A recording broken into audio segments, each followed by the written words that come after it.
Pada video kali ini kita akan belajar sebuah tools untuk belajar pemrograman bagi pemula seperti saya. Jadi kita menggunakan tools bernama Flowgritem. Jadi apa itu Flowgritem?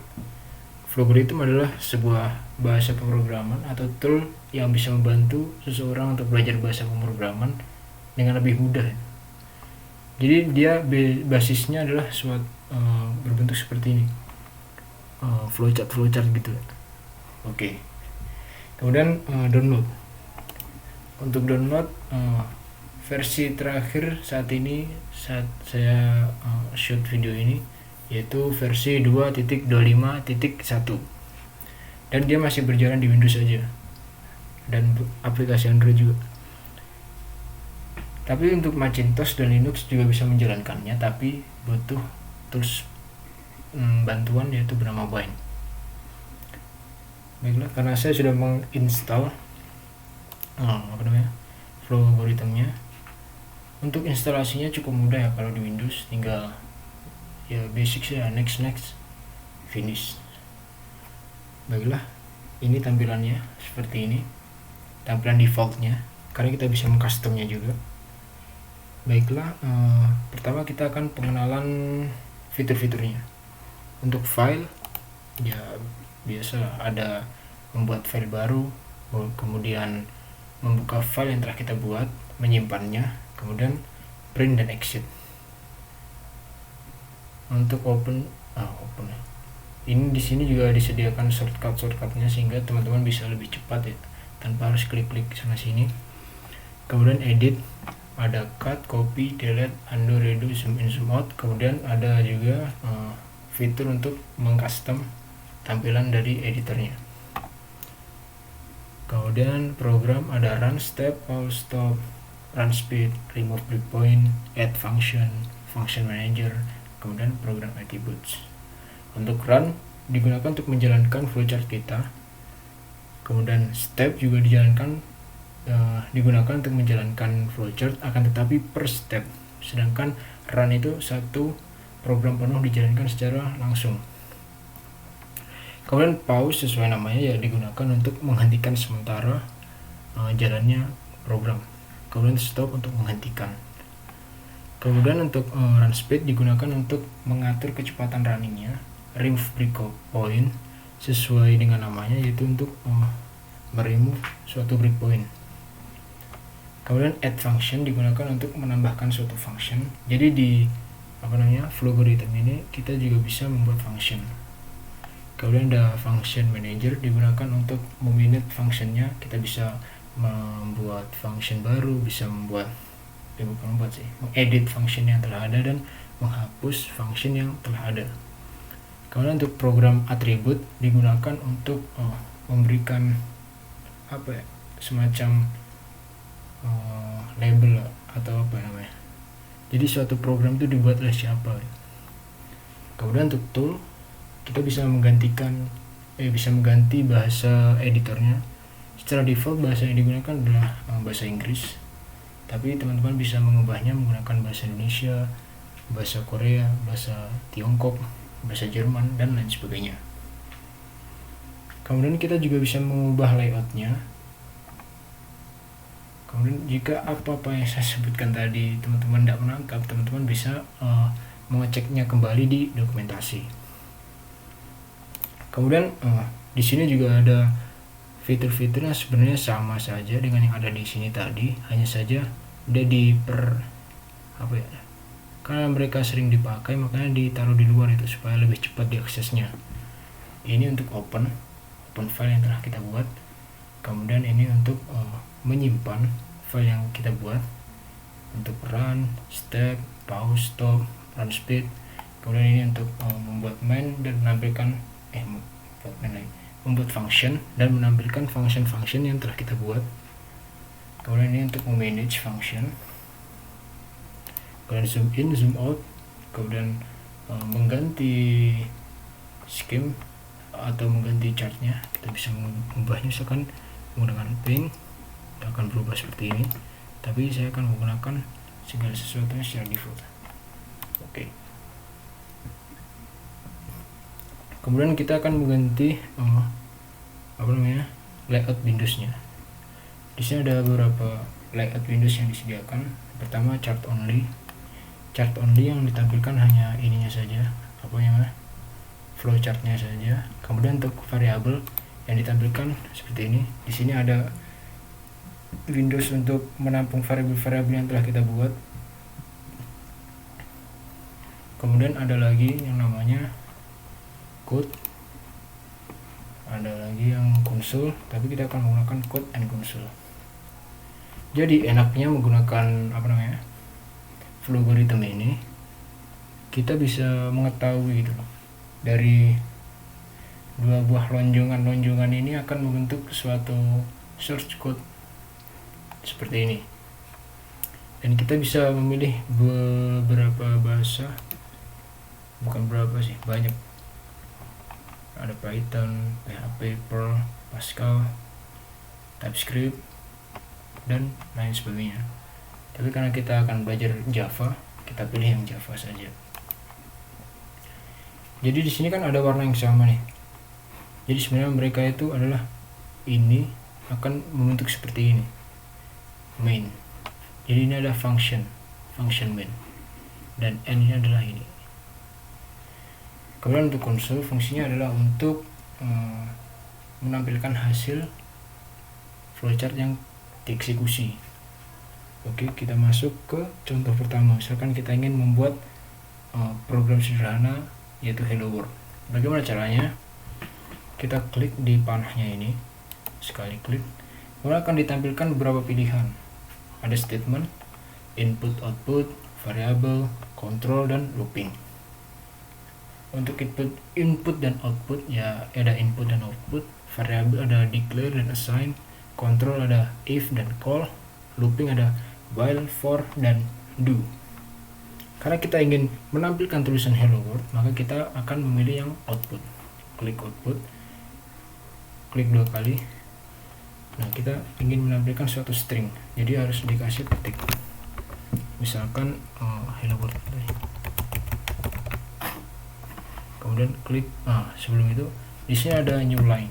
Jadi ini new line ini fungsinya kalau misalkan teman-teman memiliki dua buah outputan, misalkan yang pertama Budi, yang kedua Ucok. Kalau misalkan menggunakan new line, maka Budi dan Ucok ditampilkan atau dieksekusi hasilnya di atas dan di bawah. Budi di atas dan Ucok di bawah. Sedangkan untuk yang tidak pakai new line, maka akan ditampilkan secara sejajar itu. Jadi Budi spasi atau mungkin tidak ada spasinya, kemudian Ucok dalam satu baris. Kita pakai yang new line. Oke. Nah, dari tulisan output hello world ini akan membentuk kode system.out.println hello world. Kemudian kita coba eksekusi saja, kita run, akan tampil tulisan hello world. Selamat, teman-teman berhasil membuat program yang sederhana pertama. Kemudian apa ini, mudah sekali. Kita ingin membuat yang agak sulit, bukan sulit sih, agak lebih kompleks sedikit. Kita menambahkan variabel. Jadi untuk membuat variabel, teman-teman tidak bisa langsung pakai yang assign, jadi harus declare terlebih dahulu. Kita pilih declare, klik 2 kali. Kita ingin memasukkan namanya, misalkan umur, tipenya apa, ada 4 tipe. Pertama integer, real, string, dan boolean. Untuk integer itu akan digunakan untuk menampung nilai bilangan bulat. Yang real untuk bilangan real, string untuk kata, kalimat, atau mungkin karakter. Kemudian boolean digunakan untuk menyimpan true and false. Kemudian array ini mungkin dijelaskan kapan-kapan saja. Jadi apakah ini berbentuk array? Umur enggak. Jadi oke saja. Nah, kemudian bagaimana cara kita menampilkannya? Kita buka yang outputnya tadi, kita ganti hello world menjadi umur tanpa perlu petik karena dia variabel. Jadi umur yang ada di sini itu mengacu ke umur yang merupakan nama variabel tadi. Kita run. error. Kenapa? Karena kita belum menginisialisasikan suatu nilai ke variabel umur. Bagaimana cara menginisialisasikannya? Caranya dengan assign. Jadi klik 2 kali assign. Variabel apa yang ingin kita inisialisasi? Umur dengan berapa nilainya, misalkan kalau integer maka ya integer, jangan dikasih string. Kalau dikasih string error, misalkan 10. Oke, kita jalankan sekarang. Berhasil muncul 10. Selamat berhasil membuat program kedua. Tapi ini masih terlalu mudah. Misalkan kita ingin menambahkan sesuatu lagi menggunakan inputan supaya program kita lebih dinamis. Kita tambahkan di bawah umur, input, klik 2 kali. Variabel apa yang ingin kita masukkan nilainya? Variabel umur. Oke. Kenapa ini letaknya di bawahnya ini, bukan di atasnya? Karena sesuai alurnya ya. Jadi kalau misalkan kita taruh di atas ini, percuma itu. Yang ditampilkan akan umur yang 10. Sedangkan kalau di bawah ini, nilai yang ada di sini akan digantikan dengan nilai yang kita inputkan. Misalkan kita jalankan run. Kemudian kita harus mengisikan nilainya di sini. Misalkan 12. Maka akan tampil nilai 12. Kemudian kita coba jalankan lagi tanpa mengisikan nilai. Akan error karena kita tidak masukkan apa-apa. Oke. Ini program ketiga. Kemudian masih terlalu mudah. Saya butuh yang lebih susah. Di sini akan ada yang lebih susah lagi, yaitu kita menggunakan kondisional. Jadi apa itu kondisional atau kontrol? Jadi yang saya pakai cuma yang if ya. Untuk call silakan teman-teman pelajari sendiri. Kita pakai yang if. Klik 2 kali. Kondisinya apa? Misalkan kita pakai umur. Misalkan umur lebih besar 10 tahun. Umur lebih besar 10. Oke. Jika true, apa yang ditampilkan? Misalkan mengeluarkan nilai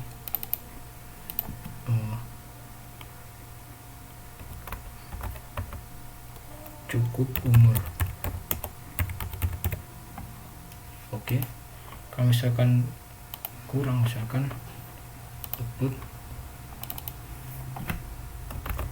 di bawah umur. Oke, kita hilangkan saja dulu yang ini. Delete. Kita coba run. Misalkan kita mengisikan nilai 5 tahun. Enter, maka akan muncul di bawah umur karena alurnya kita declare, kemudian kita masukkan nilai 10, tapi sebenarnya tidak dipakai, hapus saja. Kemudian kita menginputkan nilai yang kita inputkan adalah 5. Apakah 5 lebih besar dari 10? False, maka yang ditampilkan di bawah umur. Kalau misalkan kita buat 10, maka akan yang tampil di bawah umur. Kenapa? Karena 10 itu tidak lebih besar dari 10, kecuali kalau di sini tadi umur lebih dari sama dengan 10, maka 10 akan masuk ke cukup umur. Kalau misalkan kita ganti lagi, kondisinya misalkan 11 tahun, maka akan cukup umur. Ini selamat, kita telah berhasil ke program yang keempat ya. Kemudian kita lanjut. Masih terlalu mudah ini semua. Misalkan kita ingin nambah lagi yang lebih susah. Misalkan ini hapus saja dulu, delete. Kita pakai yang looping. Misalkan memakai yang for. Untuk yang while dan do silakan teman-teman pelajari sendiri. Pilih yang for. Kemudian klik 2 kali for-nya. Di sini variabel apa yang ingin kita jadikan patokan ya. Jadi patokan apa? Jadi misalkan suatu variabel ini digunakan untuk apa ya? Sebagai kondisi seberapa banyak perulangan itu terjadi. Misalkan variabelnya namanya adalah i, start value-nya berapa, misalkan 0. end value nya 5. Kemudian direction ini ada increasing dan decreasing. Untuk increasing jadi penambahan ya, misalkan awalnya 0 jadi 1, jadi 2, jadi 3 secara ditambah 1 atau tambah 2 sesuai dengan stepnya nanti. Misalkan di sini kita pakai 1 saja. Kemudian untuk decreasing jadi lawannya, kalau yang increase ditambah, kalau decrease dikurang. Oke. Kemudian nah ini kan i-nya ini belum dideklarasikan, maka kita perlu untuk mendeklarasikannya. Caranya tinggal klik di sini saja. Bukan sih. Buat baru, declare.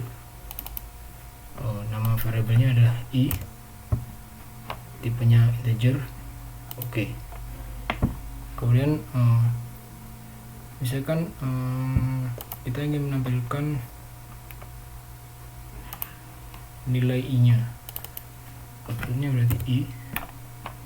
Untuk yang ini tadi kita hapus saja. Nah, seperti ini saja. Kita coba run, maka kan tampil 0, 1, 2, 3, 4, 5. Jadi bagaimana cara kerjanya? Jadi ketika masuk kan kita mendeklarasikan variabel dengan nama i bertipe integer dengan nilai awal yaitu 0. Kemudian perulangan ini diulang sampai nilai i itu sama dengan 5. Saya akan masukkan pertama kali nilainya 0. 0 itu lebih kecil dari 5, berarti kita masuk ke next. Berulang terus sampai nilainya 5. Apakah lebih kurang sama dengan 5? Tidak, maka done atau done, selesai. Kemudian ada satu lagi yaitu method. Untuk method misalkan kita membuat method dengan nama tambah bilangan dengan dua parameter, yaitu bilangan pertama bil 1 tipe integer, kemudian tambah lagi bil 2 tipenya juga integer, return type. Jadi suatu function itu bisa mengembalikan nilai dan bisa juga tidak mengembalikan nilai. Kita akan memakai yang mengembalikan nilai, misalkan nilainya integer karena parameternya juga bertipe integer. Kemudian return variabelnya, misalkan kita ingin mengembalikan nilainya bernama ratio misalkan. Jadi nanti yang akan dikembalikan pada function tambah bilangan nanti. Oke. Integer result. Nah, resultnya ini kan kita belum mengassignkan nilai. Kita perlu mengassignkannya. Klik 2 kali. Variabelnya namanya result. Kemudian expressionnya dia adalah penjumlahan antara parameter pertama ditambah parameter kedua, yaitu bil 1 dan bil 2. Oke. Jadi ini sudah selesai membuat function dengan fungsi untuk menjumlahkan dua buah bilangan. Terus bagaimana cara kita memanggilnya di main? Jadi kita hapus saja ini dulu. Hapus. Kita pakai yang output. Klik 2 kali. Nama functionnya tadi adalah tambah bilangan. Jadi untuk memanggil function, kita tuliskan nama functionnya, kemudian di belakangnya kurung buka, kurung tutup. Ini adalah function. Dan di dalam function tadi kita perlu dua parameter, maka kita perlu menuliskan dua buah parameter dengan tipe sesuai dengan ketika kita mendeklarasikan metode tadi atau function tadi. Di sini kan kita perlu dua buah parameter dengan tipe integer, maka kita misalkan masukkan 2 dan 3. Oke. Kita coba jalankan. Nah, jadi bagaimana proses jalannya? Jadi ketika kita masuk ke main, dia memanggil function dengan nama tambah bilangan. Nah, di sini sudah kita lihat ya. Jadi ketika masuk ke method atau function main, ketika mau menampilkan kita memanggil dulu method atau function tambah bilangan, kita panggil yang ini. Jadi dia butuh dua buah parameter, yaitu build1 dan build2 bertipe integer, maka kita perlu memanggilnya dan juga mencantumkan atau mengisikan parameternya juga. Jadi kalau misalkan kita tidak memberikan parameter, ketika memanggil akan terjadi error, atau mungkin parameternya lebih dari atau tidak sama dengan tipenya, dia juga akan error. Kemudian kita coba kita pindah dulu tambah. Di sini kita mendeklarasikan sebuah variabel result untuk menampung penjumlahan dari dua buah parameter tadi. Di assign result sama dengan build1 tambah build2, kemudian return mengembalikan nilai result. Jadi result ini akan dikembalikan jadi pada tambah bilangan ini dia akan mengembalikan nilai result, gitulah. Jadi mungkin itu saja ya fitur-fitur dan penjelasan singkatnya mengenai apa-apa yang bisa dilakukan untuk tadi yang misalkan call, kemudian while dan do. Silakan teman-teman pelajari sendiri.